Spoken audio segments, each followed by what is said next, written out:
একটি শিক্ষণীয় সুন্দর গল্প। একদা একজন তেল ব্যবসায়ী ছিলেন। গ্রামবাসী তার কাছ থেকে তেল কিনতে এলে তিনি তাদের তেল দেন এবং তাদের কাছ থেকে টাকা আদায় করেন।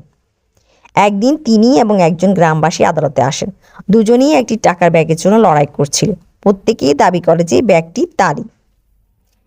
তেল ব্যবসায়ী বলে সে তেল দিতে গেলে গ্রামবাসীটি তার কাছ থেকে ব্যাগ ছিনিয়ে নিয়ে মারামারি শুরু করে।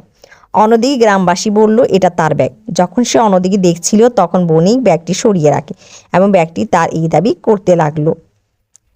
দরবার উপস্থিত সবাই অবাক হয়ে অধিক আগ্রহে অপেক্ষা করতে লাগলো কিভাবে আকবর এই সমস্যার সমাধান করবেন।